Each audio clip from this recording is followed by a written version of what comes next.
Olá! Bem-vindos! Boa noite! Lembrando, hein? A gente está numa fase que o programa é gravado. Estou te falando boa noite, mas na verdade para mim é boa tarde.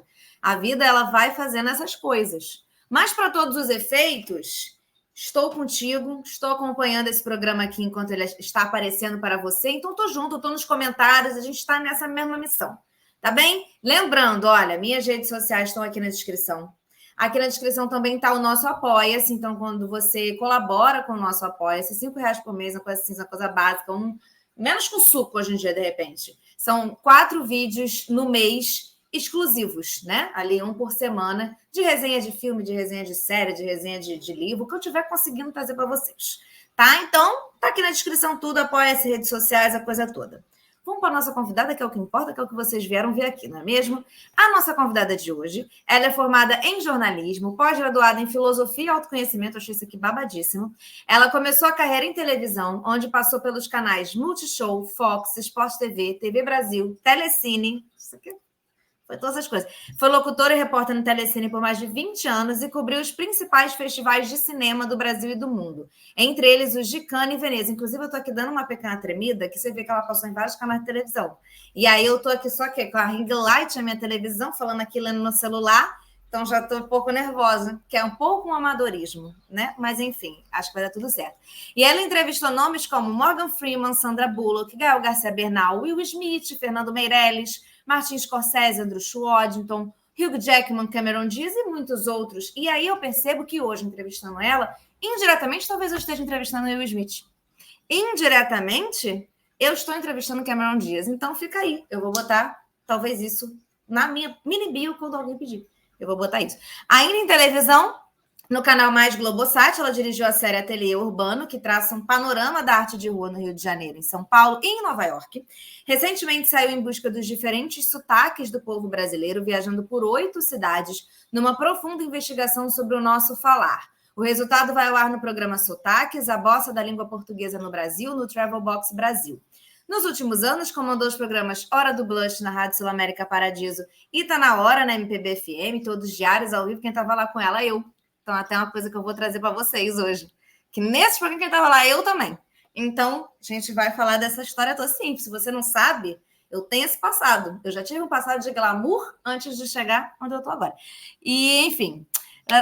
Atualmente, Isabela realiza workshops e mentorias na área de comunicação e a gente vai falar super sobre isso. Ela é professora na Doméstica e apresenta o Aquelas Duas Podcast e o Família Gato, ao lado da colunista do jornal o Globo, Cora Rona. E ela foi indicada por 2 anos consecutivos ao Prêmio Radialistas Rio na categoria Melhor Comunicadora. Eu não sei o que eu estou fazendo aqui, Isabela Sait. Pelo amor de Deus. Eu olhei isso aqui e falei, gente, boa noite a todos. É boa isso. Noite a todos, boa noite para você. Eu estou aqui morrendo de rir com você, com a sua apresentação. Você é muito maravilhosa, muito. Você está pronta para o vídeo, você está pronta para o estrelato, entendeu? Tem que avisar isso para alguém, Isabela. Às vezes eu acho isso mesmo, entendeu? Mas não sei. Eu já falei com o Boninho, eu já marquei ele em umas coisas, entendeu? Eu já me inscrevi no Big Brother, várias coisas aconteceram, mas, assim, não aconteceram, na verdade, né? Assim, olha, mas eu preciso dizer uma coisa. Preciso dizer uma coisa para você e para toda a sua audiência. Você é uma das repórteres mais incríveis com quem eu já trabalhei. Eu preciso dizer isso. Suas matérias sempre impecáveis, seu texto sempre impecável. Você apura super bem. Gente, não tem assim, não tem para ninguém. A Manu, você chega e pergunta, o que aconteceu? Ela fala o que aconteceu. Quem estava lá? Estava não sei o quê. E o que a gente faz? A gente não sei o quê. Gente, ela tem todas as respostas. Sério, sem brincadeira. Não é fácil a gente achar uma repórter assim. Então já entro logo elogiando, entendeu? Já entro nesse programa fazendo elogio. Eu vou até nem sei. Eu não sei, perdi aqui. Só que sabe que eu não gosto de fazer reportagem, né? Eu tenho uma coisa para dizer. Eu acho fazer reportagem chatíssima. Eu gosto de apresentar. Mentira, mas aí Manu. Eu acho um pouco. Eu acho um pouco. Faz tão bem. A gente nunca vai imaginar que você acha fazer reportagem uma chatice. Eu acho assim, sabe? Não é que eu não gosto, entendeu? Mas assim, prefiro apresentar. Uma coisa que eu gosto de fazer é apresentar. Entendi. Mas ao mesmo tempo, estamos aí, entendeu? Eu perdi o rumo aqui, tá, gente? Eu perdi o rumo, eu estava aqui com o roteiro. Eu estava aqui com o roteiro e Perdi. Aí a pessoa ouve um elogio, fica, né? Fica nervosa, não deu uma pra mim, não, gente. O programa nem é sobre mim, Isabela. O programa é sobre você, que a gente vai falar de você. Tá bom. Então tá bom. Vamos começar, vamos focar. Vamos focar. Então eu vou fazer a pergunta que eu faço para todo mundo aqui, que sempre que vem, que eu tenho a coisa aqui. Quando você fala apuração, reportagem, sei que eu sou o quê? Fofoqueira, que é isso que a gente é, que o jornalista, ele é o fofoqueiro com diploma, com autorização dada pela academia para ser fofoqueiro, conhecimento, estrutura para dar uma fofoca de qualidade. E aí eu queria saber como que foi a sua infância. E como que a comunicação passou a fazer parte da sua vida, tá? Pipipipopopô. E em qual momento você falou, eita, galera, talvez eu possa viver disso, hein? Talvez isso aqui possa ser minha profissão. Queria contar pra gente. Então vamos lá, tá com tempo? Pediu não, você tem uma coisa que tenha tempo. Não, infância, eu quero lá na infância. A pequena Belinha, Belotinha. Eu tô aqui não é novinha não, entendeu? Faz bastante tempo essa infância aí, tá? Mas olha, deixa eu te contar um pouquinho. Eu fui uma criança muito tímida. Muito tímida. E quem conversa comigo hoje, ou quem me conhece só de um tempo para cá, não acredita, né? Que eu fui uma criança tímida. Eu fui uma criança super tímida. Eu me lembro que às vezes eu estava assim com os meus pais e eles me apresentavam para as pessoas e eu tinha uma dificuldade assim de olhar no olho, eu ficava escondidinha atrás deles, sabe? Eu era bem bicho do mato, assim. Mas a vida foi, né, passando, o tempo foi passando. Eu fui entrando cada vez mais em contato com o trabalho do meu avô, que eu já vou explicar aqui para a galera entender. Meu avô foi um artista muito importante da Era de Ouro do rádio. Ele criava, né, ele foi o criador, ele era o redator, enfim, da PRK30, que foi um programa de muito sucesso na Era de Ouro do rádio, ali anos 40, 50, um programa humorístico. Então, o meu avô, eu sou neta de humorista, né? E o meu avô, assim, eu falo assim, sem nenhum problema, que eu acho o meu avô um gênio.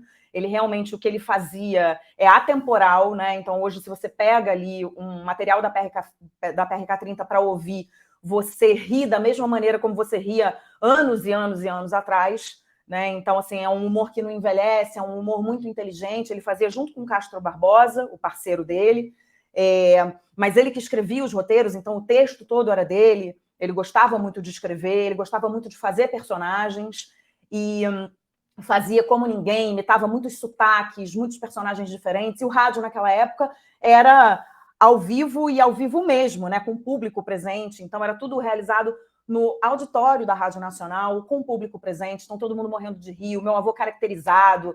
Era uma bagunça deliciosa, né? Então, por exemplo, o programa ia ao ar às sextas-feiras, acho que 8h30 da noite, e era a única hora, o único dia que os pais deixavam as crianças ficarem acordadas até mais tarde por conta da PRK30, porque as crianças pediam, gostavam, e não tinha um humor muito, muito saudável, né? Muito limpo, então as crianças podiam ouvir. Então, assim, foi um sucesso, né, estrondoso, e eu, desde pequena, e voltando para a minha infância, eu ouço o trabalho do meu avô, porque a minha mãe, ela preservou um material enorme do meu avô, inclusive os discos todos de vinil dos programas. Então, eu ouvia na vitrola os programas e me divertia, e tinha como referência aqueles personagens, tinha como referência o trabalho do meu avô. E aí, aquilo foi fazendo, sei lá, brotar uma paixão pela comunicação, pelo rádio, né? Então, eu digo que eu tenho rádio na veia. Eu fui trabalhar em rádio muito tempo depois, mas eu tenho rádio na veia, porque não tem como não ter o rádio na veia, sendo da família do meu avô. Eu costumo dizer que ele foi o grande gênio da família, então eu digo para a galera da minha geração, eu falo, gente, olha só, pode tirar o cavalinho da chuva, porque não tem mais dose de genialidade nessa família, já foi toda com o nosso avô, entendeu? Então a gente pode até querer, né?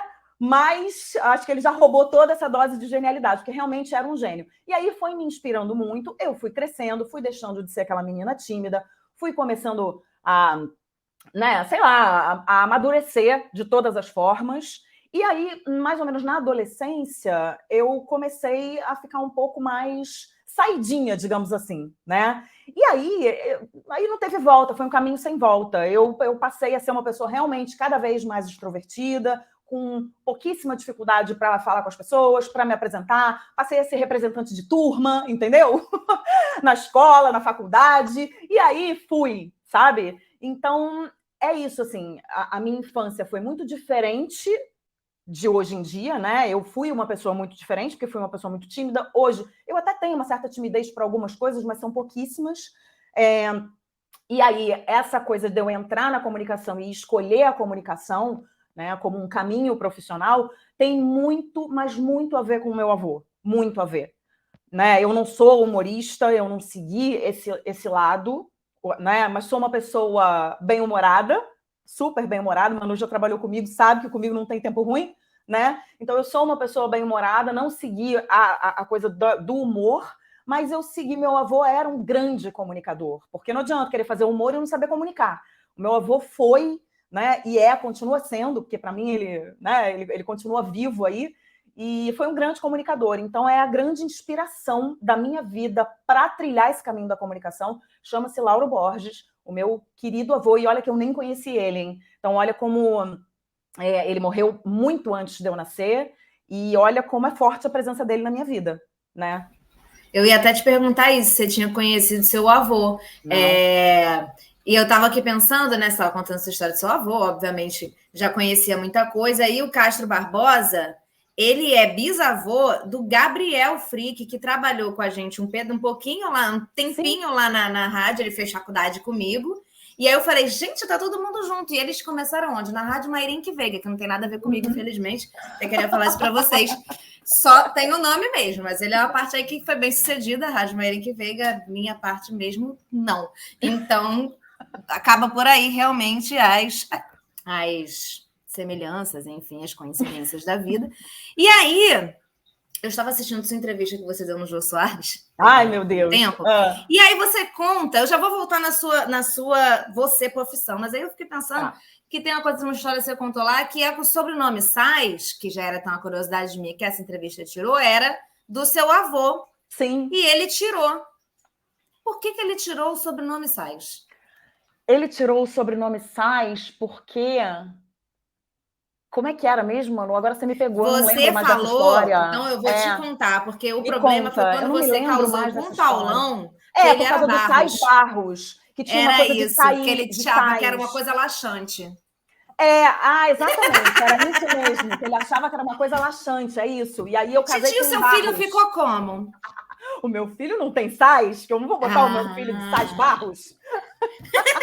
Tinha esse problema, perceba, porque o avô falou assim, Sais é um nome horrível, eu não quero ter esse nome, porque parece um laxante. A Isabela foi lá e causou o quê? Com um cara que o sobrenome é Barros. E aí o nome do filho ia ficar como? Mas ela não fez. Porque nessa época não tinha filho, né? Na época dessa entrevista. Na época dessa entrevista não tinha filho, mas imagina, agora ele ia se estremecer onde quer que ele esteja, né? Então é melhor esquecer o Sais. Mas eu adoro esse sobrenome, inclusive é o sobrenome que eu uso, né? Eu sou Isabela Sais Bezerra, e aí eu usei o Bezerra durante muito tempo, e depois eu troquei para o Sais, porque eu achava mais sonoro, ou então porque eu sofri muito bullying na escola, porque cada vez que o professor falava Bezerra, os outros alunos faziam mé, e aí eu fiquei meio traumatizada, e aí tirei o Bezerra profissionalmente, mas tenho o maior carinho do mundo pelo sobrenome do meu pai, honro o sobrenome do meu pai também, mas artisticamente eu não uso. E o meu avô, ao contrário, né? Ele resolveu tirar o Sais e ele colocou o Borges, e o nome dele não era Lauro, o nome dele era Laurentino. E aí ele também achou que ficava mais bonitinho botar Lauro menor, mais curto, e eu também acho. Acho que eu gosto de nome curto, né? Eu tenho um filho chamado Theo, então já dá para perceber que eu gosto de nome curto.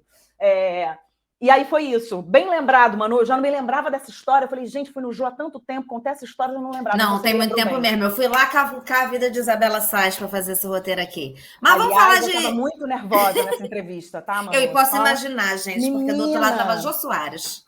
Jô Soares do outro lado, eu nervosa, e eu bebia aquela água sem parar, e a água acabava, e eu, meu Deus, minha boca vai ficar seca. Tá vendo, gente? Quem fala de comunicação e quem vive de comunicação também fica nervosa, né?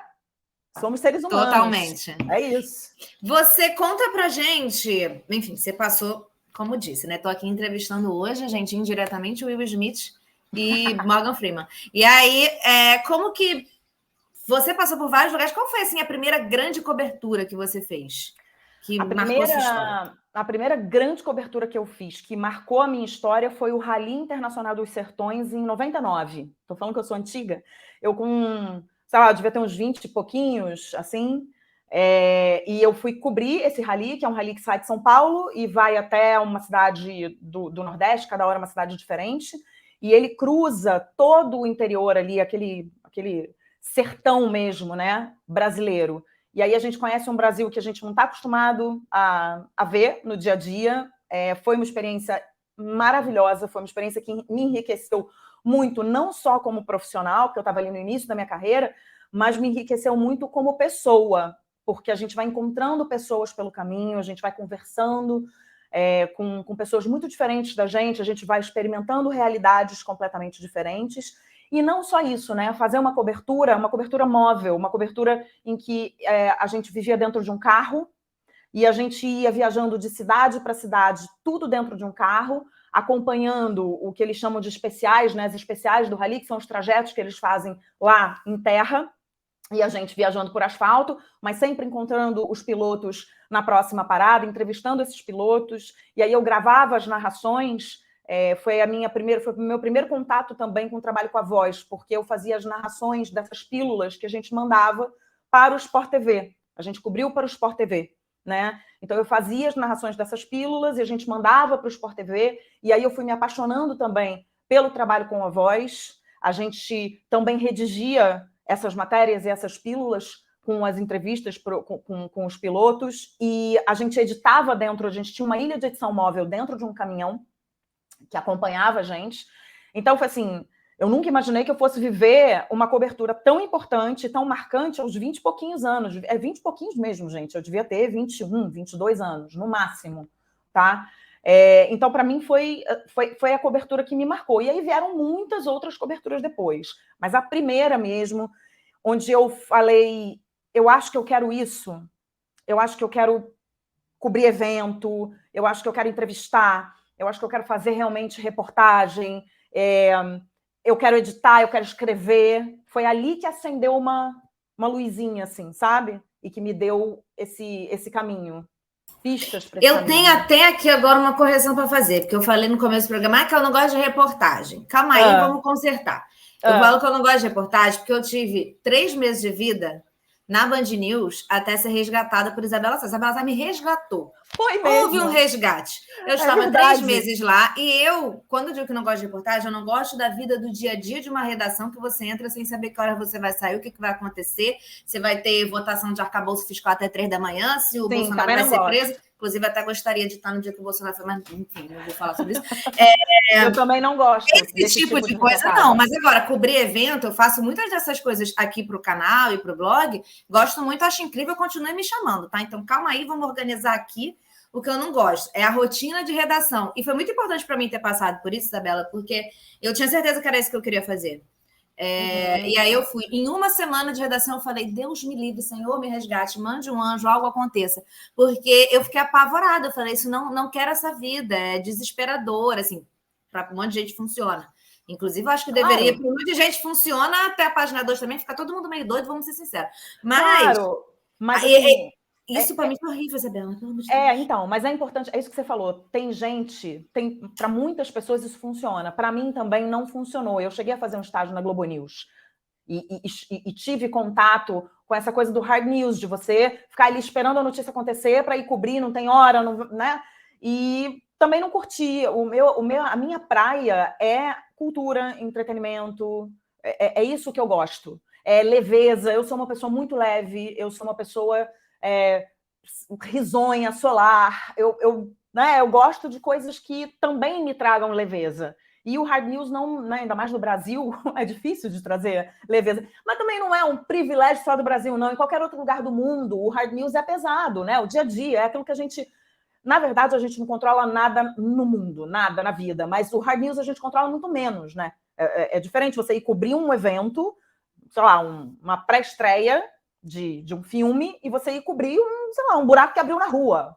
É diferente, você controla muito menos essa situação do buraco do que a pré-estreia, né? Apesar de não controlar os dois. Mas eu sempre gostei de ambientes um pouquinho mais controlados, eu sempre gostei também de ter um horário melhor, saber direitinho que horas eu ia, que horas eu vinha. Tem um lado que você viaja muito, eu viajei muito, teve uma época da minha vida que eu vivia em aeroporto, que também é muito cansativo. chega uma hora que você fala, eu queria viajar um pouquinho menos, desce para viajar um pouquinho menos. A gente nunca está 100% satisfeita, né? A gente quer sempre mudar uma coisinha aqui, outra ali. Mas a linha do jornalismo que eu sempre gostei foi essa, assim, entretenimento, cultura, eu gosto disso. É o que me move. E quando eu digo que você me resgatou, também tem isso. Porque até eu entrar na Band News, eu tava... É isso que eu quero fazer hard news, eu quero estar lá na notícia. Porque eu sou uma pessoa que eu sou muito pilhada. Então eu fico, a Globo News ficou ligada, ela está ligada aqui na minha frente nesse momento. Eu fico com o Twitter aberto, com 10 sites de notícia. Eu sou assim até hoje, mesmo sem precisar. Mas eu tenho controle se eu quiser desligar e fazer outra coisa, entendeu? É diferente eu estar isso no meu modo pessoa física. E quando eu digo que você me resgatou, é por isso, assim, porque foi quando você me chamou para o na hora, tá no ar. Isso, o tá na hora. Tá na hora o programa da Globo, né, gente? Pelo amor de Deus. A pessoa confundindo o próprio programa que ela participou. Aí, quando você me chamou para esse programa, eu tava nessa fase de, obviamente, eu escolhi a profissão errada, gente. Eu queria largar tudo, voltar para Saquarema, vender roupa no shopping, sei lá, qualquer coisa que eu tava apavorada com a profissão, assim. E aí eu falei, não, gente, até que dá para ser legal aqui, ó. Dá para ser legal, a gente vai no lugar, a gente sabe que horas a gente volta, o programa tem hora para acabar, não tem mais nada para fazer depois disso. É isso aqui, tudo certo, entendeu? Então, assim, foi meio que entender as possibilidades dentro da profissão. Por isso, lhe agradeço. Inclusive, queria até deixar aqui meu muito obrigada.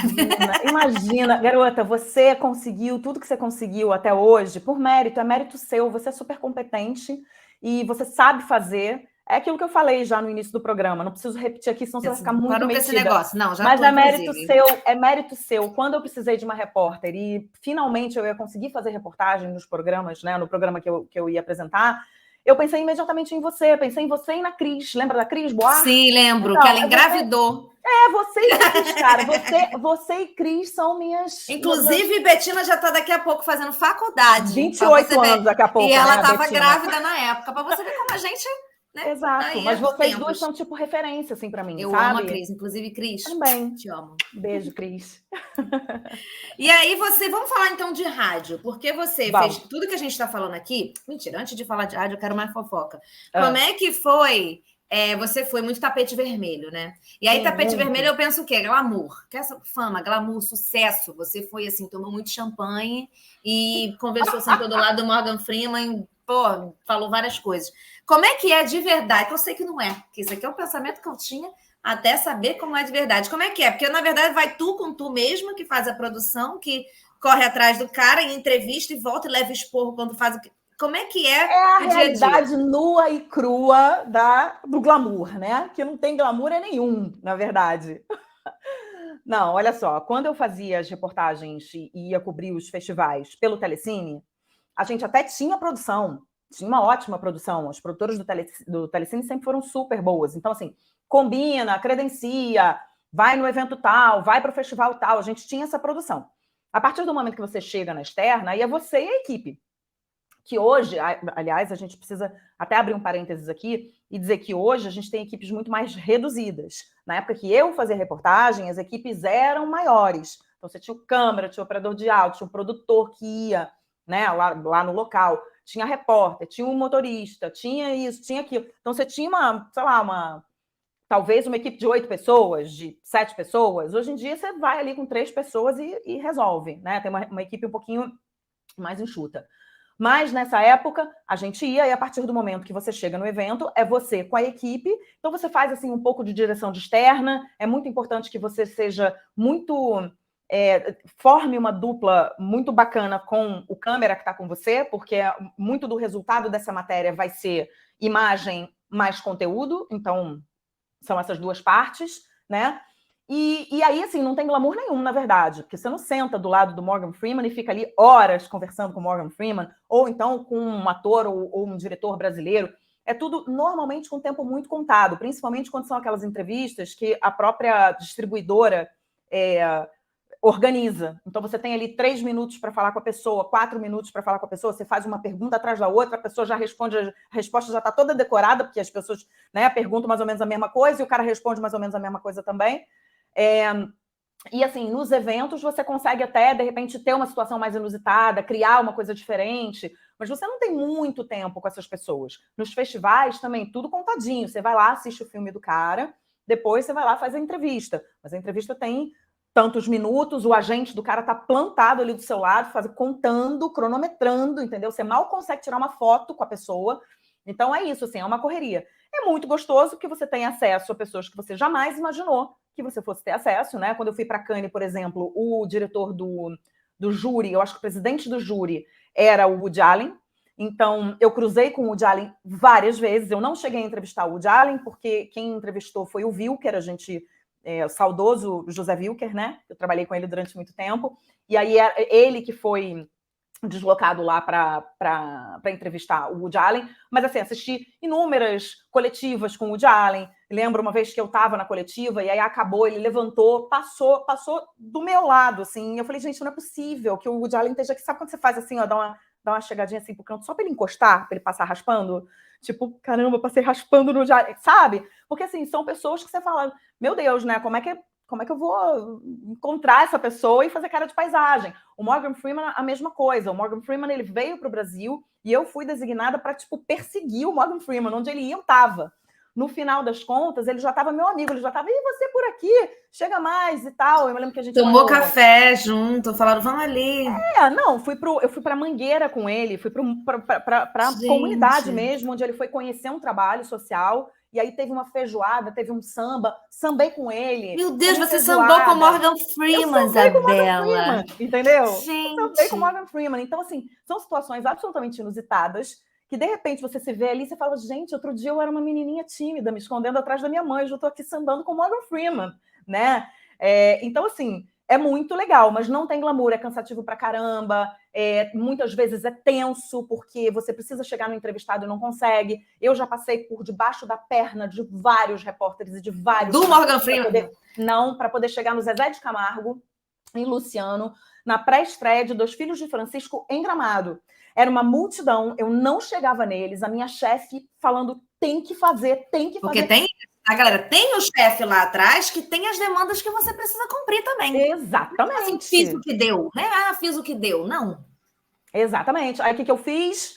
Passei por debaixo da perna de todo mundo, juro. Toda arrumada, tapete vermelho, vestidinho. É o glamour. Sobretudo no frio de Gramado. E aí o glamour é passar por debaixo da perna das pessoas. Eu já esperei o Jô Soares na porta do banheiro. A porta do banheiro. Era um lançamento, não sei se era um lançamento do livro, se era um lançamento de filme inspirado no livro dele, não me lembro. Era uma festa na Ilha Fiscal, aí no Rio de Janeiro. E aí eu tinha que entrevistar o Jô e estava a imprensa inteira atrás do Jô e a minha chefe, o Jô, pega o Jô. Menina, eu plantei na porta do banheiro, todo mundo descobriu que ele estava no banheiro, eu fui uma das primeiras a chegar na porta do banheiro, sabe coisa de show que você fica espremida, assim, parece que você tá no show na pista, ali na pipoca, e eu espremida, de repente o Jô abre a porta e diz assim, meu Deus, ele não sabia, né? Foi lá fazer um xixizinho, legal, tranquilo. Era de só repente... Pá, ele abre, aí eu imediatamente... E aí, Jô, eu já saí falando e ele me abraçou, super simpático, e eu não tinha ido no programa dele ainda. Então, assim, a gente nem tinha tanta intimidade. Não, entendeu? que depois virou mais uma amizade. Depois virou super meu amigo. Mas, enfim, essas coisas acontecem. Então, não é glamour, é cansativo. Tem evento que você fica das 10 às 3 da manhã em pé. Tá? Então, às vezes, a pessoa olha de fora e fala, nossa, olha a vida dessa repórter, que incrível. É incrível mesmo. É muito incrível ir para o Festival de Cannes. É muito incrível ir para o Festival de Veneza. É muito incrível ir para Gramado, ir para Brasília, ir para Búzios. Os pequenininhos são incríveis de cobrir, sabe? Festival Tiradentes. Então, assim, dos maiores aos menores é muito legal. Mas não tem moleza. Assim, é chegar no quarto do hotel... botar o computador em cima da mesa, escrever a matéria, mandar, dar uma brifada no editor, enfim, não é molezinha. Não tá ali para dar o parecendo tapete vermelho, fazer assim, dar meu close aqui e tal. Não é para isso que você foi, né? Não, mas é muito legal, é muito gratificante. Muito bom. E isso fez de mim a pessoa que eu sou hoje, assim, toda essa experiência de rua, principalmente de rua, porque a rua não tem esse glamour que eu estava falando e ainda é mais difícil porque você está sujeita a chuvas e trovadas, né? Então começa a chover, aí você tem que arrumar um outro lugar, aí a pessoa que você quer entrevistar no evento tá com cara de Deus me livre, você aqui, aí você tem que, oi, tudo bem? Rapidinho, vem aqui. né? Então, e você está disputando ali a atenção dessa pessoa com 500 outros repórteres, enfim. Não é fácil, e é assim mesmo, gente. Eu fui. O único festival, acho que foi o Prêmio do Cinema Brasileiro, que eu fui ano passado. É isso. Eu ali quieta, que eu era apenas eu com meu celular. Alguém viu meus óculos, eu só vi assim minhas imagens de longe, dava o meu próprio. Ficava vendo de longe. Mas a galera que foi lá para fazer reportagem com o chefe gritando atrás, era todo mundo ali em cima e ficava fotógrafo, então é ótimo. Olha aqui!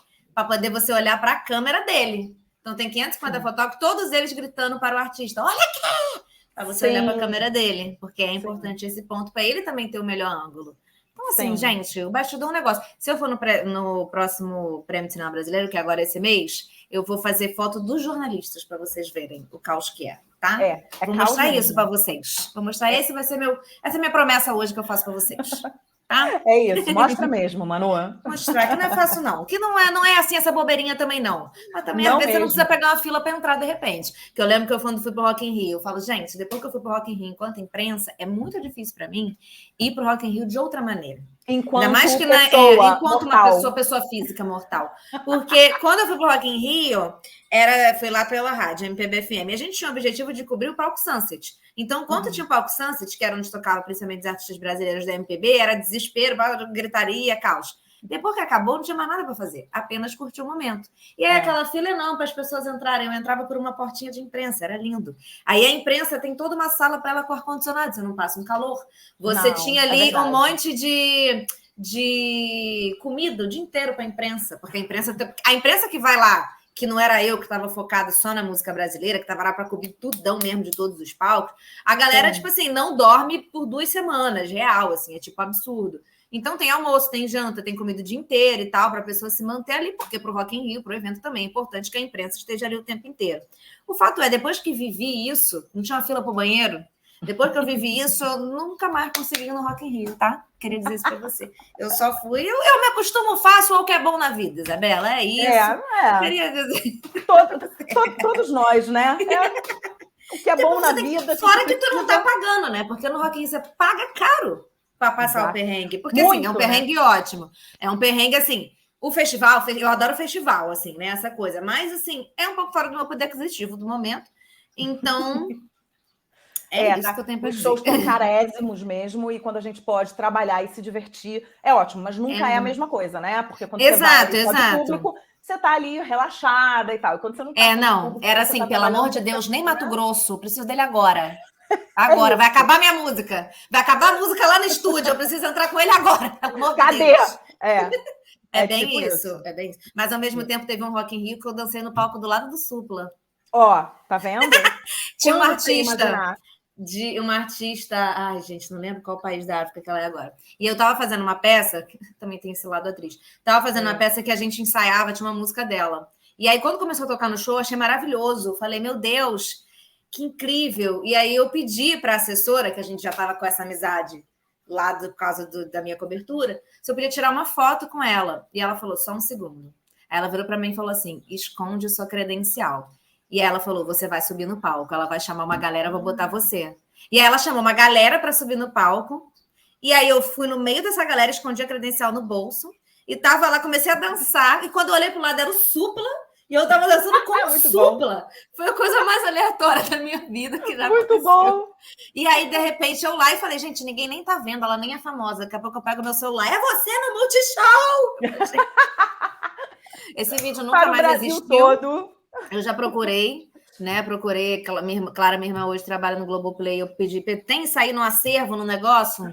Não tem. Mim, pelo amor de Deus. Não tem. Infelizmente, isso aí ficou para quem viu, entendeu? Ficou para quem viu, eu perdi. Na época, tive um vídeo que ficou em algum celular que se perdeu no tempo. Mas aí, a gente se conheceu, como eu disse, na Rádio Sul América Paradiso, quando você apresentava a Hora do Blush. E aí... Depois nos separamos, e aí você voltou, quando voltou para a MPB FM, com um projeto muito parecido, né? Essa ideia de programa, diário, entrevistas, né? E tal, ali na hora do Rush. E voltei, como já contamos a história aqui. Tudo que a gente está falando aqui, todas essas experiências são de vídeo, né? São de vídeo, são de coberturas. No geral, tem coisa ao vivo, mas não é no geral isso. Como que é fazer ao vivo, em rádio, na hora do rush, uma coisa que também não é nacional, como são as outras coberturas, é local, você está falando com pessoas do Rio de Janeiro. Como é que foi fazer essa virada e trabalhar em rádio? Como é que é trabalhar em rádio e fazer ao vivo na hora do rush? Já te respondo. É a coisa mais incrível que eu já fiz na minha vida. Amo a bancada, amo fazer ao vivo muito mais do que gravado, porque o ao vivo tem uma coisa de espontaneidade que o gravado não tem, porque o gravado você para, vou fazer de novo e tal. E o ao vivo deu errado, tudo bem. Então, tem uma coisa de você humanizar cada vez mais o seu trabalho, quando você faz ao vivo e quando você está na bancada do rádio, conversando e fazendo entrevista. Por quê? Porque você é um ser humano, você está ali apresentando, você erra, você chama o nome da pessoa errado e você, enfim, né? Você tem dor de garganta, você está ali em estado puro. Você não fica ali, não, peraí, que eu acho que eu poderia ter falado melhor essa frase. Não, eu falei essa frase, agora foi. Tá? Então, treina-se também muito a questão da improvisação, porque você precisa improvisar em rádio ao vivo. Então, você começa também a desenvolver e aprimorar um outro lado que o gravado não te dá. Então, é muito incrível, tá? E como é que eu fui parar no rádio? Eu comecei a trabalhar cada vez mais com a minha voz, então eu comecei a fazer a narração das minhas matérias, lá desde o Rally dos Sertões, e aí comecei a fazer a narração das minhas matérias. Tem a questão da influência do meu avô, que era um artista absolutamente completo, mas que a voz importava muito. Então, eu comecei a desenvolver a voz muito também inspirada no trabalho do meu avô. E aí surgiu a oportunidade de entrar nesse projeto, que era o Hora do Blush, na rádio que antigamente era Paradiso, né? Naquele tempo era Paradiso, hoje é Sul América Paradiso, mas antes era só Paradiso. Então, eu tive a oportunidade de desenvolver esse projeto, a gente desenvolveu o projeto, entrou no ar. Originalmente, o programa era feito por 2 jornalistas, eu e a Luísa Sarmento.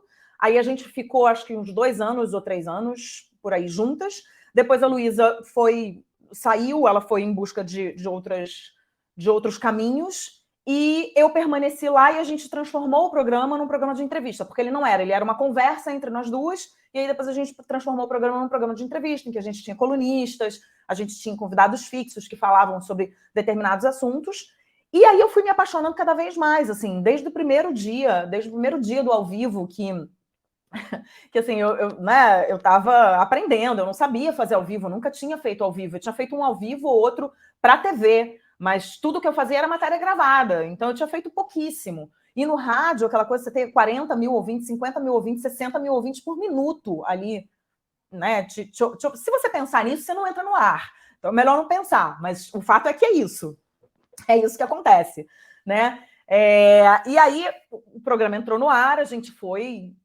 desenvolvendo o programa, passou por várias fases. Eu ainda fiquei um tempão lá nessa nova fase de entrevistas e colunistas fixos, e aí eu me apaixonei perdidamente por rádio.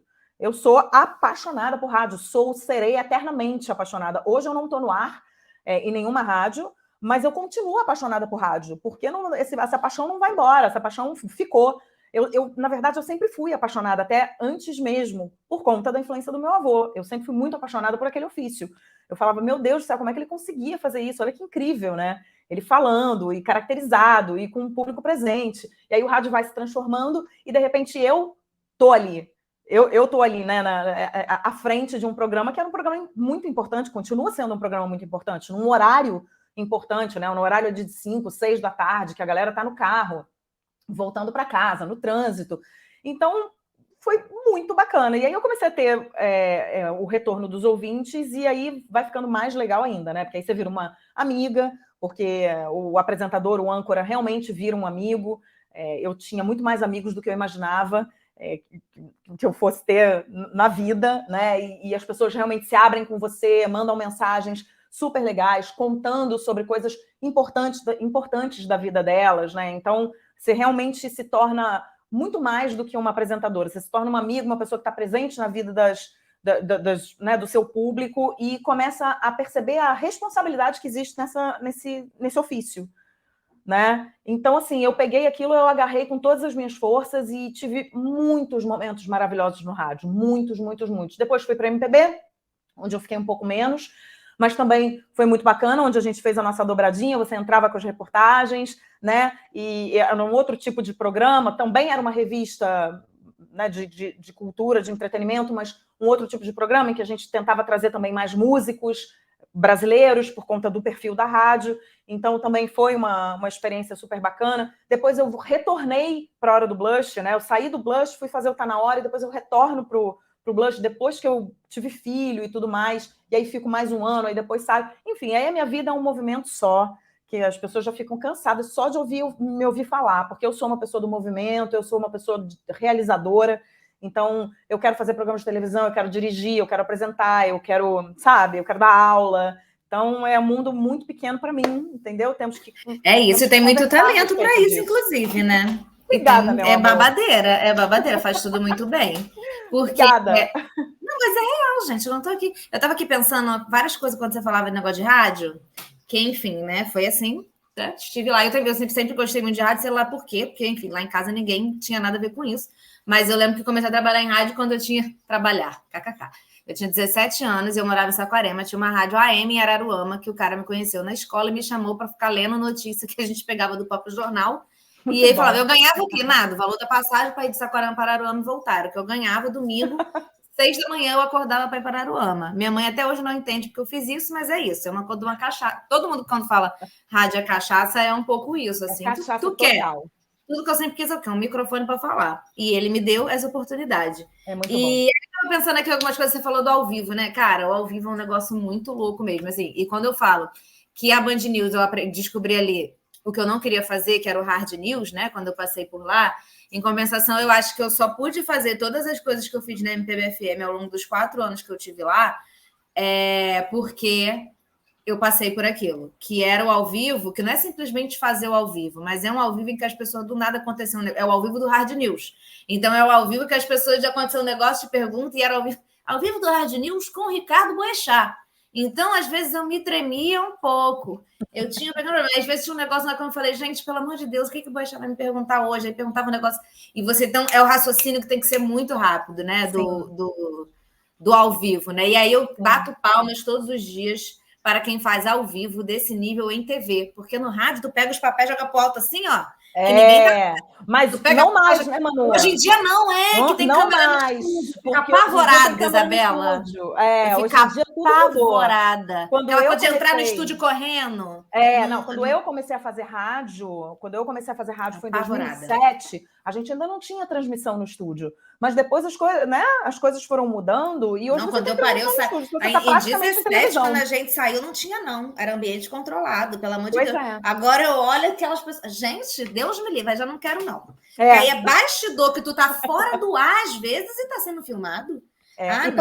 E para você se acostumar com aquilo e não falar besteira, porque você está sendo filmada e você não está acostumada com aquilo. Quando começou, eu falava umas coisas, falei, caramba, peraí, você está sendo filmado, o negócio está na rede social e eu estou falando. Boca Rosa, no programa lá na Mix, falou que tinha feito lipo e ela nunca tinha contado. Desligaram a câmera, ela falou que tinha feito lipo e aí virou caos, porque tava as pessoas vendo no online. Olha a merda. Aí foi o assunto do dia. Foi o assunto do dia do mês. Até hoje eu tô aqui lembrando. Então, assim, realmente. É isso. Mas eu ia falar outra coisa de rádio. Outra coisa de rádio, antes da gente ir para as suas mentorias, é que tu é belíssima, maravilhosa, assim, cara de modelo. Mas eu lembro de uma vez. Eu nem entrava no ar ainda, gente. Eu só atendia o telefone e falava, alô, obrigada. Era isso que eu fazia. Eu atendia telefone e pegava. E aí um cara chegou, ligou e falou assim, eu vou levar um presente para vocês. Ouvinte tem essas coisas, né? Leva de levar presente e tal, é maravilhoso. E era para mim e para a Cris Boar. Ele chegou com uma caixa de bombom. A Cris ficava na rua, né, fazendo as reportagens, ele chegou. E aí a moça lá foi na Paradiso mesmo. Aí a moça chamou lá na frente, né, a secretária, falou, tem uma moça aqui para entregar. Você tinha que ver a decepção dele quando ele olhou para minha cara, Isabela. Ele me olhou de alto a baixo e falou assim, achei que você era mais alta. Eu tenho certeza que ele pensou assim, mais alta, mais gostosa, mais, sei lá, qualquer coisa. Mas ele falou assim, eu vi a cara, eu segurei o riso, mas assim, eu falei, gente, mas com que propósito? Porque existe um fetiche, né? Na voz do locutor. Existe um fetiche na voz do locutor, gente. Eu queria dizer para vocês que a maior parte, 90% dos locutores com aquela voz sedutora, é tudo feio, gente. Já até queria falar isso para vocês. Olha só, posso falar uma coisa? Beleza está nos olhos de quem vê. A beleza é muito relativa. Então não começa com essa história de que o locutor é feio, a voz maravilhosa. Sempre ouço isso assim, a voz maravilhosa. A pessoa, com certeza, por trás dessa voz é muito feia. Feia para quem? Feia pra tá vendo, quem? gente? Levei esporro aqui ao vivo. É lógico, não, gente, mas tem gente feia mesmo. Esporro. Não, tem, mas quem é feio pra mim, tem gente feia, mas tem gente feia pra mim que não é feia pra você. Tem gente bonita pra mim que não é bonita pra você, entendeu? Então é feia segundo quem, cara pálida? Entendeu? Então manda segundo esse cara. Segundo ouvinte que ficou decepcionado levando meu bombom, Isabela. Mas todos esses ouvintes que ficam decepcionados com cara de... que eu não posso falar que senão você vai fazer pi, vai ter que dar um pi, mas com cara daquela coisa de te olhar, tá, vaza daqui, amigo. Quero isso aqui não, quero essa cara de decepção não. Vaza, entendeu? Hein? Acho divertido. Eu não lembro que foi divertido. Mas é uma coisa. Teve já outros doutores falando assim, é uma coisa de criar um fetiche com voz. Não, mas tem que a gente escuta, né, no rádio. Porque você só conhece a voz da pessoa. É igual dublador, na real, né? Tipo locutor, hoje em dublador. Dia não mais, porque hoje em dia você está presente na rede social e tal. Mas na minha época, por exemplo, as pessoas faziam muito isso. Elas faziam uma ideia de como eu era, e aí escreviam para mim, e todo mundo que escrevia para mim dizia que achava que eu era morena, alta, longilínea, esguia, de traços todo mundo tem fortes, uma coisa com o alta, né? O cara então, que falou isso do alta também. Então, mas o que tem a voz a ver se a pessoa é alta? Mas escuta só, eu acho o seguinte, isso tem muito desse inconsciente coletivo, dessas coisas que a gente vai acreditando e culturalmente a gente vai herdando, que a mulher mais baixa, a mulher loura, a mulher, entendeu? E aí a pessoa olha para você e fala assim, meu Deus, eu nunca imaginei que você fosse loura, que você tivesse uma estatura de média para baixa, que é o meu caso, né? Eu não sou alta, eu não sou longilínea, eu sou loura. E as pessoas achavam que eu era o quê? Alta, magra, longilínea, com traços fortes, morena, entendeu? Por quê? Porque na época que podia, porque hoje não pode mais. Tem umas coisas ótimas que não podem mais, mas na época... e aí a piada é sempre com a loura, tudo né, carregada de machismo, né, carregada de coisa ruim. E aí você acaba acreditando que você vai ouvindo isso desde pequenininho, e aí você vai acreditando nessas coisas. É isso que forma os seres preconceituosos. A pessoa não sabe nem por que é preconceituosa, mas é preconceituosa porque fica vivendo isso, vive essa história, e aí isso é repetido, né? Então, acho que muito dessa coisa da ideia da mulher com cara de executiva, da mulher com cara de inteligente, porque a mulher inteligente... ela é mais morena ou mais loura nesse inconsciente, nessa coisa cultural? Ela é mais morena. Então, nunca ninguém falou para mim que achava que eu era loura. Nunca ninguém falou para mim que achava que eu tinha o tamanho que eu tenho. Entendeu? Porque como uma mulher loura, mais baixinha e tal, vai falar coisas interessantes e inteligentes? Fala sim, amor. Um monte delas. Entendeu? Né? Beijinho no ombro, tá?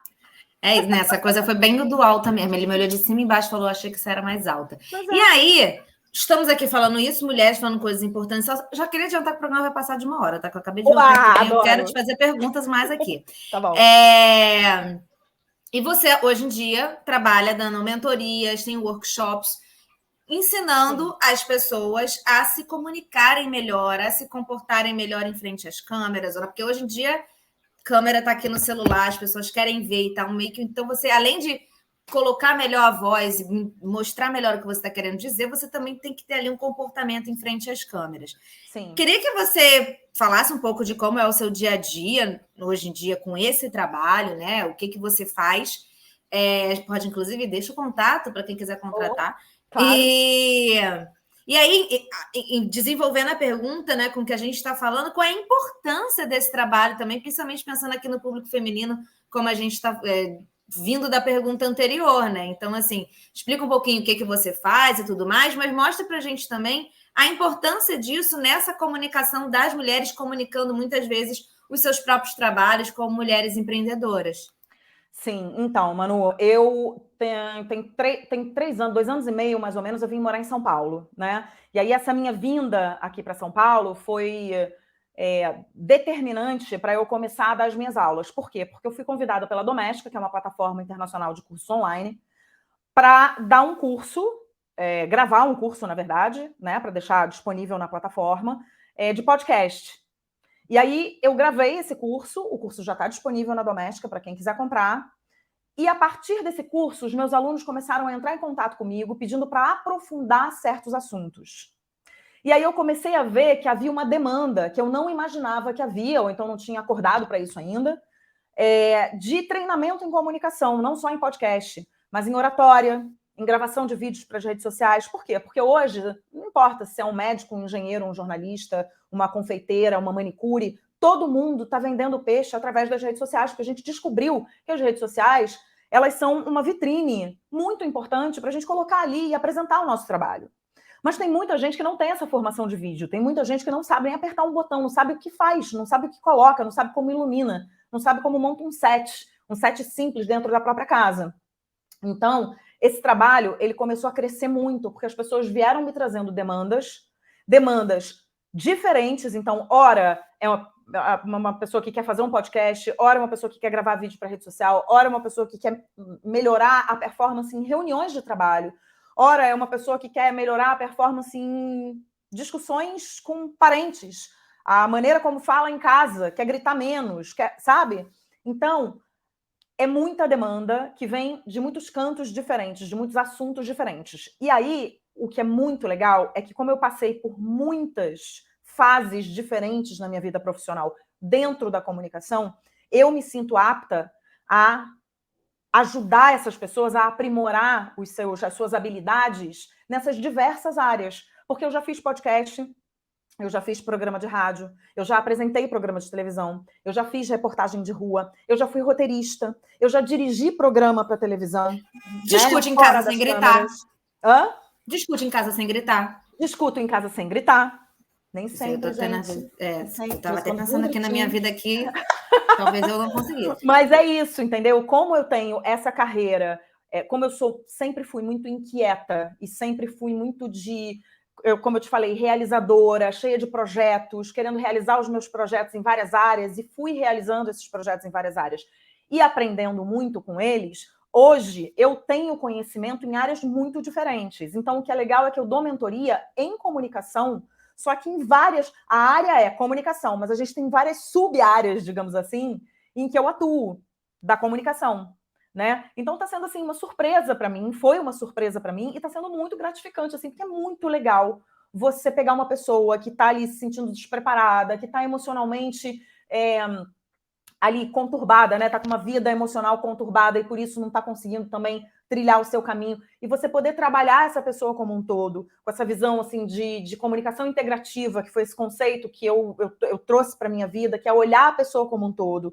Não é cuspir um monte de técnica e dizer faz que você vai se dar super bem, porque eu não acredito nisso, eu acredito na nossa particularidade como seres humanos, nas nossas, sabe, nas nossas diferenças, e que bom que a gente é diferente, viva a diferença, que bom que a gente faz tudo diferente, que a gente fala diferente. Então, dentro da demanda de cada um, eu poder atender essas pessoas.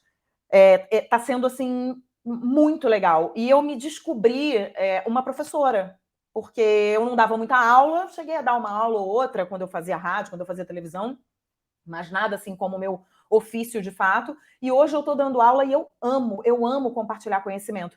Porque eu acho também que quando a gente chega num determinado momento da vida, e eu daqui a 3 anos, 2 anos e meio, eu faço 50 anos, então você vai chegar aos 50 anos e você fala, cara, eu sei tanta coisa, que eu quero passar adiante. Para que eu vou ficar com esse conhecimento dentro de mim? Eu quero trabalhar também, eu quero colocar em prática esse conhecimento, eu não quero só dar aula, eu quero apresentar programa. Eu acabei de gravar um documentário super bacana sobre sotaques pelo Brasil, apresentando. Então, eu adoro, eu sinto muito prazer em fazer isso. Mas é um prazer maravilhoso também você deixar um legado.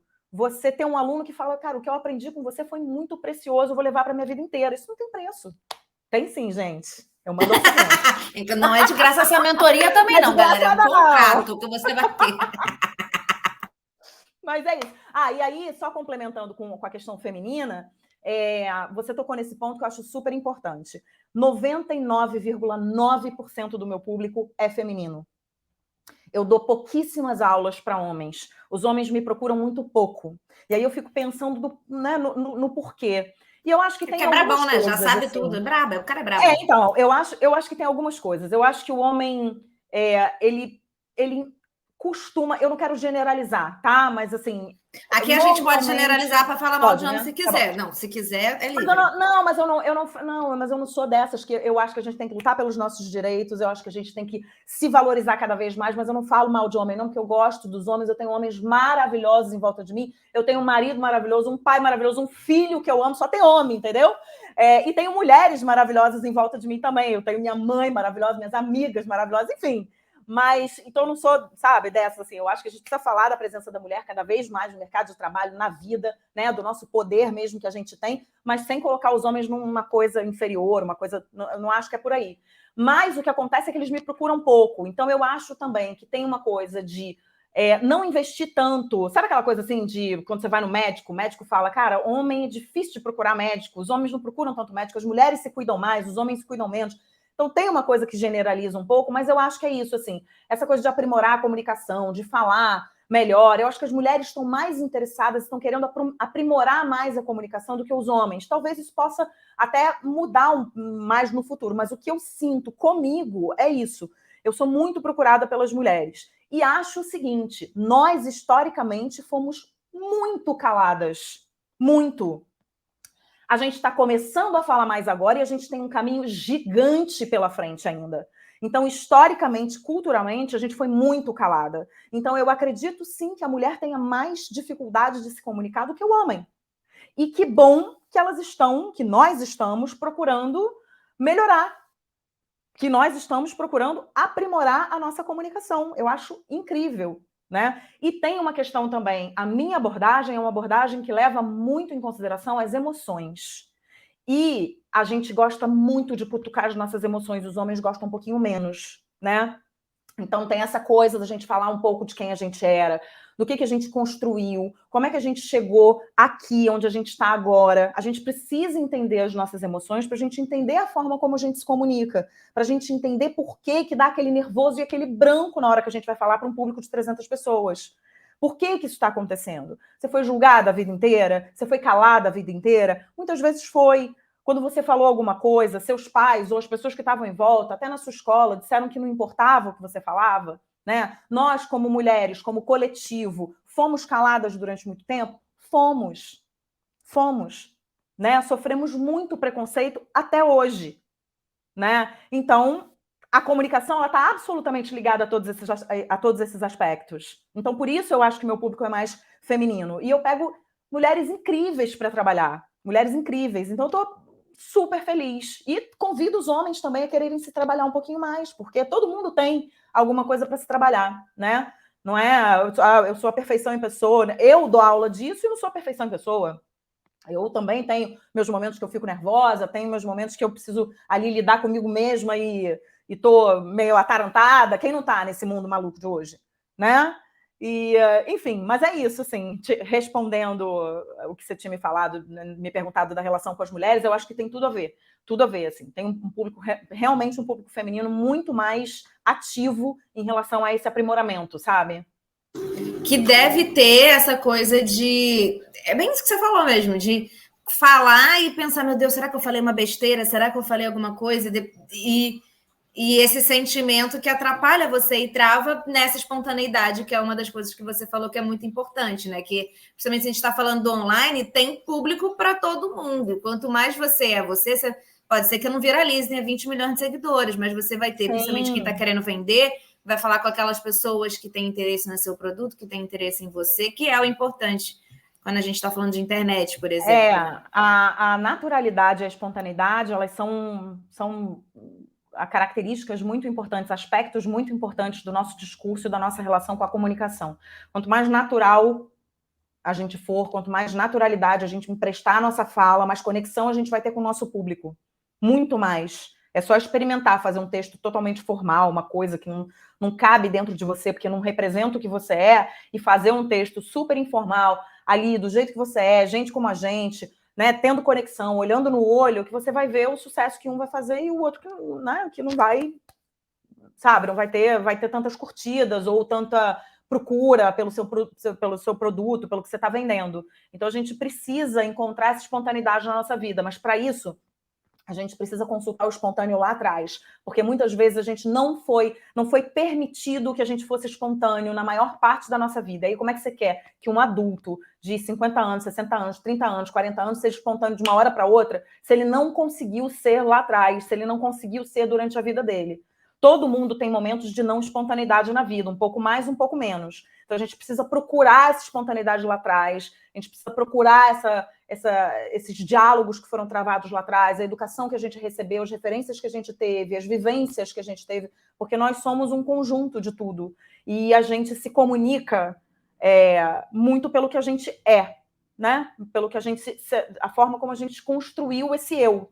E aí a gente precisa olhar para esse eu profundamente para entender a forma como a gente se comunica. Então, quem não está tão disposto nem tem um resultado tão bom no final desse trabalho. Mas se você está disposta a se abrir, olhar para você, mergulhar, né, lá dentro, aí você, de repente, vai sair aí com um caminho bom para você trilhar. Então, técnica existe? Existe, claro que existe. Mas técnica 100%, toma aqui, Manu, 100% de técnica, treina aí, que você vai bombar. Eu não acredito nisso.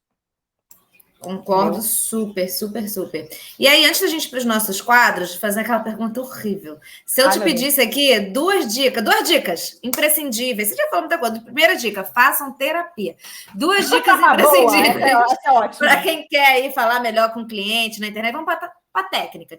Vamos focar na técnica. Tá. Quem quer falar melhor com o cliente na internet, numa apresentação na empresa, quer brigar sem gritar, mas é todo travado. Eu vou começar, vou te tirar uma dica já, que você falou um negócio um dia desses na internet, que eu volta e meia, ninguém me pergunta muito isso, mas quando pergunta, eu fico, gente, eu sei lá, por que eu consigo falar e tal, não sei, eu vejo eu tô falando.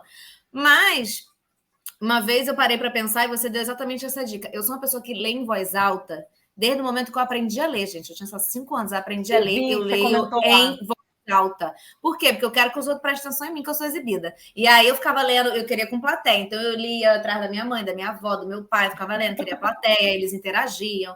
Quando não tinha, às vezes eu pegava um livro, criança, né? Pegava, sei lá, Harry Potter, escolhia um personagem que interpretava o personagem. E isso, no fim das contas, chegou hoje em dia com 33 anos, ele me faz pegar muito rápido. Então, assim, o texto, eu pego um texto que eu nunca vi na vida, eu consigo pegar e ler ele e dando entonação e interpretando, sem nunca ter feito uma leitura prévia. Então, essa dica, eu falei, gente, essa dica é tudo. E você botou lá no seu Instagram, que começa a treinar e ler em voz alta. Você vai começar cada vez mais a entender a frase, a construção da frase, onde que você tem que botar a entonação, o que você tem que fazer. Dito isso, te tirei uma dica. Me tirou uma dica. Essa dica de leitura em voz alta é da Manu. Não, e assim, só complementando essa dica... Mas eu quero outra também. Não, tá bom, eu te dou outra. Mas complementando essa dica, eu acho que quanto mais inusitado for o texto, melhor também. Porque quando a gente lê em voz alta, a gente treina muito a intenção. A nossa fala sem intenção, ela não é nada. Então, a gente precisa colocar intenção na nossa fala, intenção no nosso discurso. E para você treinar essa intenção, é muito legal que você pegue esse texto e leia em voz alta e que ele seja mais inusitado, coisas com as quais você não tenha tanta intimidade. Né? Eu até dei um exemplo lá, quando eu estava gravando esse vídeo, em que eu dei essa dica lá no Instagram. Eu dei o exemplo de pegar uma lista de supermercado, uma circular de condomínio. É muito legal quando você pega uma lista de supermercado, por exemplo, maçã, caqui, pera, abacaxi, alface, e você bota uma intenção. Então, vamos lá, muitas vezes eu faço isso com os meus alunos. Vamos lá, eu quero que você leia essa lista de supermercado para mim com uma intenção de muita alegria, euforia. Aí a pessoa, em vez de ler banana, maçã, ela vai ler banana, maçã! Entendeu? É praticamente um trabalho de teatro mesmo, de ator, mas é isso. Porque aí isso vai tirando umas amarras também, porque a gente tem muitas amarras no corpo, a gente tem muitas amarras aqui dentro, então a gente precisa... A primeira dica é fazer terapia mesmo, porque a gente precisa soltar essas amarras, para a gente realmente ser quem a gente é, para a gente deixar esse corpo mais relaxado. Então a gente tem...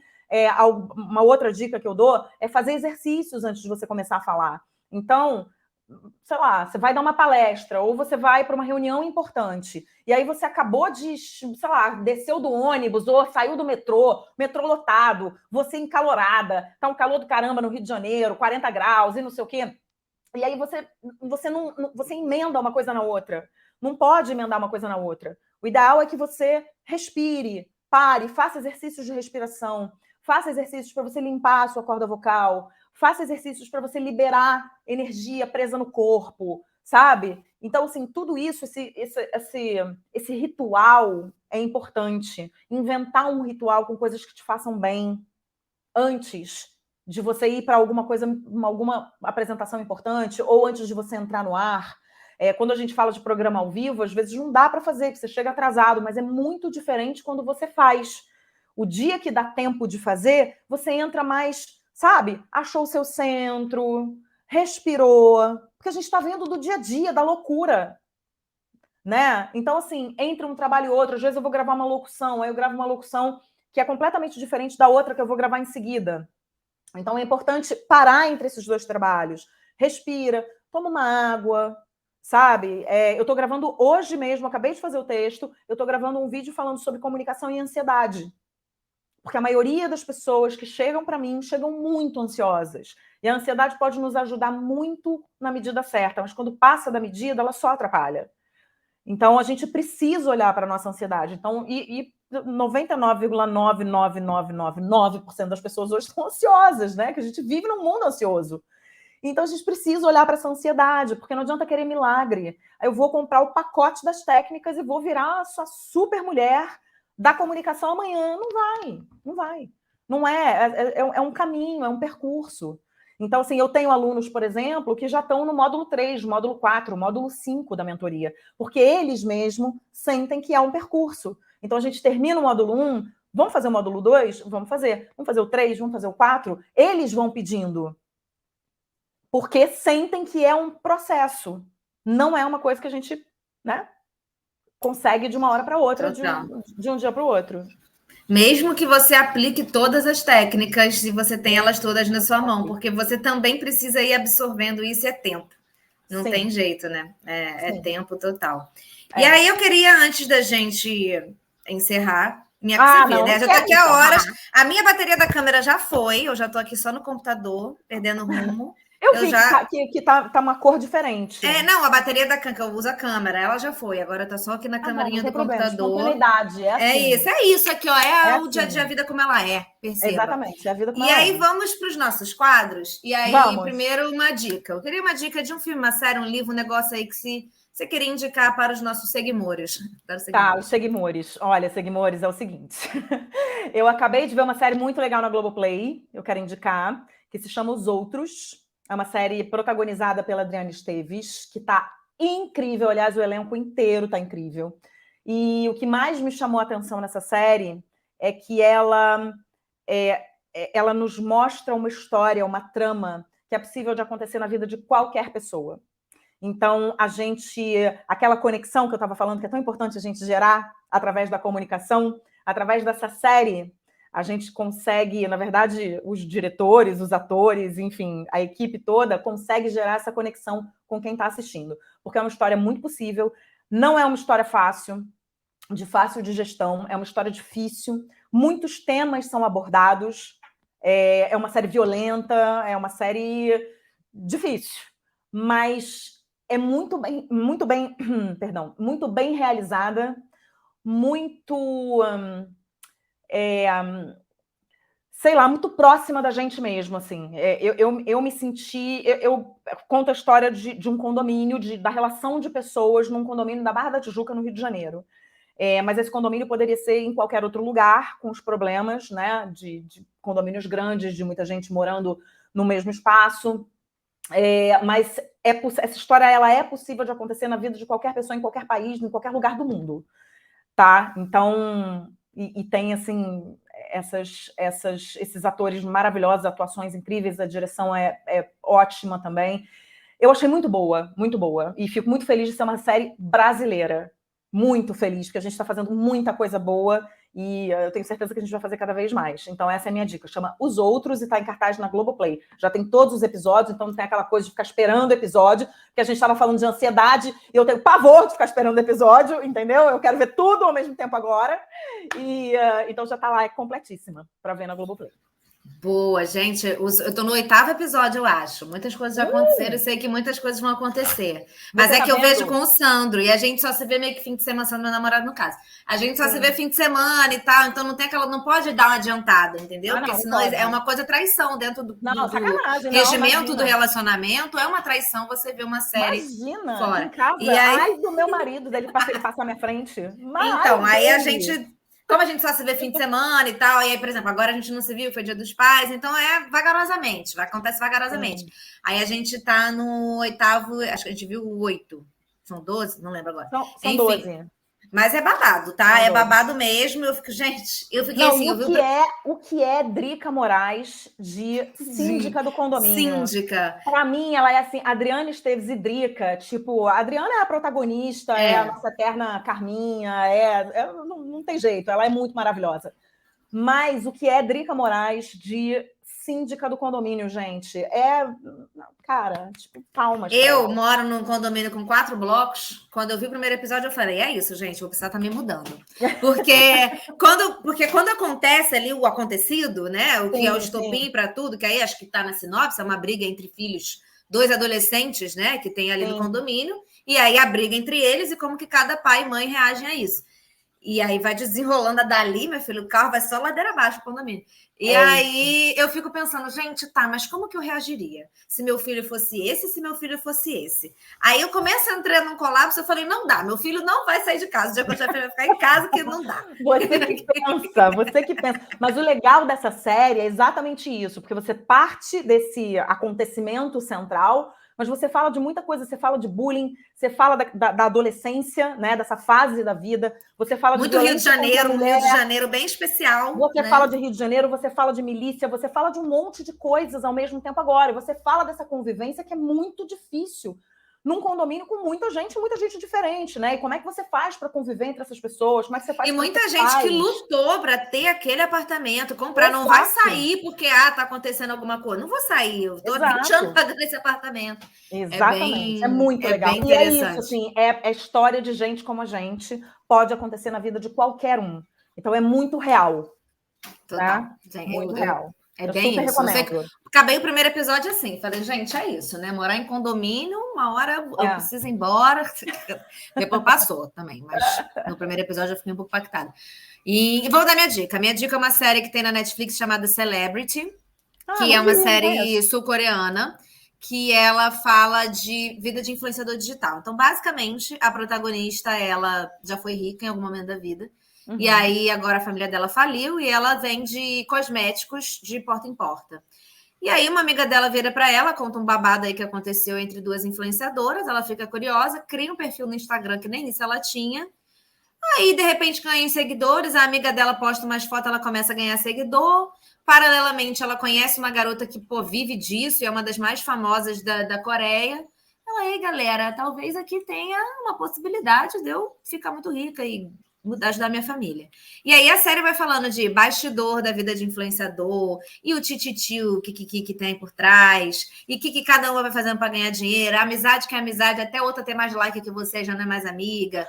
Enfim, é um tititi, um negócio. E aí, claro, né, tem essa coisa do tititi, mas aí tem morte, tem não sei o quê, ela vai assim elevada às 10ª potências. Mas é muito legal, porque aí a premissa no primeiro episódio, ela está fazendo uma live em que ela abre uma live em que ela promete contar tudo dos bastidores. E aí não só a gente vai acompanhar por causa dessa live, ela vai contando e a gente vai vendo ali a dramatização de tudo que aconteceu ao longo de todo esse tempo, desde que ela começou até chegar nesse status, como teoricamente ela deveria estar morta aí quando ela abriu essa live. Então tem esse choque de entender o que aconteceu com ela e o que aconteceu para todo mundo achar que ela tinha que estar morta. Por que ela tinha que estar morta? Por que hora ela morre? Então, a série é basicamente isso. São 2 episódios. Boa. Eu achei uma série que super prende. Eu adoro séries coreanas, mas elas não têm beijo na boca, né? Série coreana não tem beijo na boca, é um conceito. Que só tem no último episódio um selinho. Então, assim, toda série coreana é assim. É engraçado, mas, enfim. A gente aqui dando um episódio, tá todo mundo... Mas lá não tem. Um selinho no último episódio, é isso. Meu celular aqui apitando, coisa acontecendo. Uma notícia dos últimos dias que você não passou, você riu, você chorou, você achou triste, você achou feliz, mas não passou batida por essa notícia. Então, uma notícia dos últimos dias que me preocupou, na verdade, é essa decisão aqui do governo de São Paulo em relação ao livro didático. Eu sou muito ligada em educação, né? E o governo de São Paulo está estudando a possibilidade aqui de terminar com o livro físico, na verdade, impresso em papel, e deixar todo o conteúdo digitalizado, né? Eu não tenho absolutamente nada contra a presença digital nas escolas, né? Porque esse é o futuro do mundo, né? Eu não tenho nada contra a tecnologia, absolutamente. Eu acho que a gente tem que fazer bom uso dela sempre, bom uso, porque tem gente fazendo muito mau uso dela. Mas a gente precisa fazer bom uso dela. E a gente precisa, sim, que os nossos alunos, que as nossas crianças, que os nossos jovens tenham contato com isso, é claro, né? Porque o mundo vai ser isso daqui a pouco e só isso, né? A gente vai trabalhar só com o digital. A gente já trabalha, na verdade, muito com o digital. Mas eu acho que num momento em que a criança está sendo formada, o jovem está sendo formado ali, o adolescente, ele precisa ter contato com o livro físico, ele precisa ter contato com o livro, sim, sabe? Foi assim que a gente foi formado e a gente sabe, já está provado, já tem pesquisas que mostram que o desenvolvimento do cérebro e tudo mais, quando você tem ali um livro, você vai fazer os exercícios no livro, quando você vai ler no livro, né? E não vai ter só acesso a esse conteúdo de forma digital. Então, eu acho que fazer um meio a meio, fazer uma coisa, enfim, acho que precisa se estudar uma maneira da gente não acabar completamente, da gente não aniquilar e liquidar o livro didático físico, até porque você também está anulando ali um professor que tem né, que tem o prazer e tem o poder ali de escolher que livro que ele vai trabalhar com os seus alunos. Enfim, são muitas coisas que estão envolvidas nessa decisão. E aí eu acho que a gente precisa pensar um pouquinho melhor, porque eu acho que tem países, inclusive, que já estão mais adiantados que a gente, nesse sentido, já experimentaram isso e estão voltando atrás, porque viram que não deu muito certo você digitalizar absolutamente tudo, né? Então, eu sou sempre a favor do equilíbrio, eu sou sempre a favor do caminho do meio. Eu acho que a gente precisa, sim, eu sou uma defensora voraz da leitura, eu acho que para a gente se comunicar bem, a gente precisa ler, a gente precisa ter contato com o livro. Então, eu espero que isso, sei lá, eu queria que isso tivesse um pouquinho mais no caminho do meio e não tanto para cá ou tanto para lá, sabe? Acho que a gente precisa, sim, fazer bom uso da tecnologia, a gente precisa ter a tecnologia como nossa aliada, mas eu quero muito ver crianças, jovens, adolescentes segurando livros didáticos ali na mesa, aprendendo com o livro, que eu acho que isso faz parte da nossa formação e é uma parte mais do que importante da nossa formação. Então, isso é uma notícia que está correndo aí, que ainda tem seus desdobramentos, que a gente está acompanhando, mas como eu sou uma pessoa muito ligada em educação, eu tenho um filho de 7 anos, então eu estou sempre ligada no que está acontecendo. E aí, quando eu li isso, eu falei, não, mas peraí, né? Até porque você também elege ali um conteúdo único, e eu não sou a favor de conteúdos únicos. Eu acho que a gente precisa ter uma gama de conteúdos para escolher que conteúdo a gente vai trabalhar, né? Então, a gente não pode ter um conteúdo único, porque a gente perde muita coisa a partir do momento que você tem um conteúdo único. Então, eu acho que isso aí precisa ser visto, revisto, até que realmente aconteça, sabe? Vamos ver. Total. E esse assunto é tão preocupante que ele foi a mesma notícia que a nossa entrevistada da semana passada trouxe. Mentira! A Monize Martinez, foi a nossa entrevistada da semana passada, ela exatamente estava preocupada com esse assunto, assim. Ou seja, se você que está assistindo a gente ainda não foi procurar saber, entender o que... Enfim, educadores estão falando sobre esse tema, acho muito legal e muito importante, porque é algo que está acontecendo ou pode acontecer. Já deu uns 2 passos para trás, assim, depois de toda a repercussão negativa mas é para que 2024, teve, né? Mas então, ainda está nesse processo, né? E é uma coisa que acontece em São Paulo, pode acontecer no Brasil em pouco tempo, a depender dos rumos que a gente tome. Então, assim, é legal ficar atento, é importante ficar atento. As minhas notícias, gente, semana passada, até peço desculpa a vocês, eu não sei o que vocês pensam sobre essas coisas, mas eu fiquei obcecada, sexta-feira, absolutamente obcecada na questão das joias. E não por causa da calamidade que é um presidente e seus ajudantes de ordens e tal tentar vender joias, e os argumentos que vão sendo dados em torno disso, que já foram refutados de porque eles poderiam vender joias, não poderiam, principalmente pelo alto valor delas, mas não só isso, que já seria absolutamente, enfim, chocante para todos nós, mas a forma como as coisas vão sendo descobertas. Porque, assim, primeiro, a galera tentou apagar 17 mil e-mails e deixou na lixeira. Então, as coisas estão sendo descobertas por quê? Porque a galera fez a merda e aí foi apagar vamos apagar, né? Vamos apagar, pelo amor de Deus, tem muita coisa aqui. E não apaga da lixeira do e-mail. Isso é a galera mais inteligente, tá? Isso é a galera mais inteligente que tem aí nas Forças Armadas. Essa assim, passei em primeiro lugar no concurso, sou não sei o que, isso é o inteligente. E aí não apagou o e-mail. Aí depois... Aí vai... não, o pai do Mauro Cid falou, não tem nada a ver com isso, gente, pelo amor de Deus, não sei nem que joia. Aí pega uma foto dele assim, ó, com o celular, na frente da caixa de joia. Lá onde? No celular do filho, só rindo, passando né? pelo WhatsApp. Só rindo. Então, assim, é um assunto muito fascinante. Eu dei muitas gargalhadas, claro, gargalhadas do desespero, embora... Mentira, talvez as minhas gargalhadas sejam de diversão mesmo, a essa altura do campeonato, depois de tudo que sofri nos últimos anos. Mas... Enfim, não vou nem entrar aqui no desenvolvimento de questões políticas e de quem me segue, e quem me conhece sabe. Quem me segue no Instagram, quem vê todos os meus programas, sabe exatamente o que eu penso e o que eu já falei 550 vezes sobre tudo isso todos os dias. Mas eu acho que o destaque aqui é de que essas são, teoricamente, as pessoas mais inteligentes das Forças Armadas brasileiras, que passaram em primeiro lugar, não só quando fez a prova para entrar para estudar ou para servir, mas dentro, nos todas as avaliações que tem, são as melhor pessoa de gestão é General Pazuello, que não sabia distribuir uma vacina. Então, assim, eu acho... Alguém falou, gente, ainda bem que o Suriname é uma nação amiga. Nessa hora a gente já podia ser colônia do Suriname, a depender das Forças Armadas. Podia mesmo, depender. É essa galera que está protegendo a gente, protegendo as fronteiras. Eu tirou aqui a foto aqui, ó, na frente da caixa de joia. Não apagou o e-mail da lixeira, pelo amor de Deus. Eu que não tenho nada a devendo a ninguém, eu recebo release.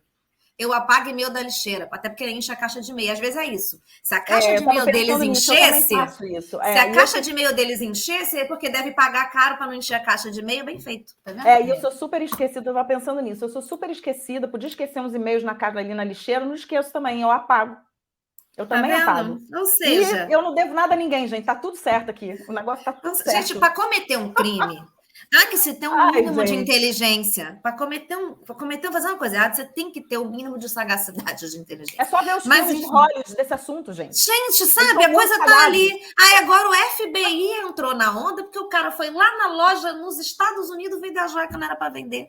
Aí agora tá sendo procurado Podia evitar, sabe? Assim, podia evitar. Podia fazer um negócio mais bem feito e evitava ruim para ele, mas aí não soube. Manu, eu rio muito com você. Enfim, eu queria lhe agradecer. Era 1 hora de programa, já temos 1 hora e 22 minutos exatamente nesse momento. A minha terapeuta já pisca aqui, porque eu vou entrar na terapia. Então, daqui a pouco o meu filho vai ficar sentadinho na escola, chorando, achando que a mãe dele não vai. A mãe dele, minha mãe me abandonou, pelo amor de Deus, Theo, que não é Sais Barros, vai dar tudo certo. Bom, obrigada, de verdade. Eu tô muito, foi um papo assim, como eu falei, eu tinha as perguntas e esqueci delas em vários momentos, porque muita coisa aconteceu. Mas, a gente precisa dizer que a gente é irmã gêmea de aniversário. A gente é irmã gêmea de aniversário. A gente faz aniversário dia 30 de abril, manda em mimos, manda em presentes, manda em Pix, de repente. Isso, Pix. Eu tô pedindo Pix atualmente. Se você mandar presente, não, bolinho, chocolate, essas coisas, não precisa não. Manda Pix, que é melhor. Tauriníssimas. Embora bolinho e chocolate a gente goste muito, mas a gente também gosta de Pix. É uma característica do taurino, gostar de bolinho de chocolate e Pix. Isso, taurino gosta de conforto, de comida e de dinheiro. Ou seja, gente, tá tudo feito. É uma diária num spa, um Pix com bolinho. Tá resolvido, é só isso que a gente quer. Obrigada mais uma vez. Assim, sou muito feliz de te conhecer, de ter trabalhado contigo. Eu acho você, assim, maravilhosa em todos os âmbitos. Eu lembro que a gente comentava como pode alguém ser tão divertida, tá sempre feliz, muito competente e belíssima. Gente, não existe, infelizmente. Só Isabela Sais, de verdade. Obrigada. Olha, eu que agradeço, eu amei esse papo. Pode me chamar sempre. Se não tiver nada para fazer um dia e eu também não, a gente vem e grava outro, tá? É só me avisar, a gente vê qual é a hora que você não tem nada para fazer na semana. Aí, se bater, a gente marca outro. Tá? Eu amei. Boa. Muito. Vida longa, tudo que você faz, todos os programas, todas as reportagens, tudo, tá? Porque você é muito competente, eu te amo. Eu amo você e é isso. Assim, eu sempre vou agradecer muito. Você sem saber, me deu o caminho que eu queria fazer na minha profissão. Gente, é o que eu faço até hoje. De verdade. Acabei de ver aqui um release de um evento que eu quero cobrir. Falei, não fosse Isabela Salles lá em 2012, eu não estava recebendo esse release aqui agora para cobrir. Isso é a melhor coisa, isso é a melhor coisa. Ouvir isso é muito, muito, muito bom. Fico muito feliz, muito feliz. Obrigada mesmo. Ó, gente, lembrando aqui, ó, descrição, tem minhas redes sociais. Vou deixar aqui também da Isabela nos comentários, já devo ter deixado enquanto esse programa está passando, porque, como eu disse, ele é gravado, mas eu estou nos comentários. E Apoia-se também está aqui, caso você queira, enfim, contribuir com a produção, receber conteúdos exclusivos. E é isso, beijos e até semana que vem. Beijo, Tchau, gente! amada!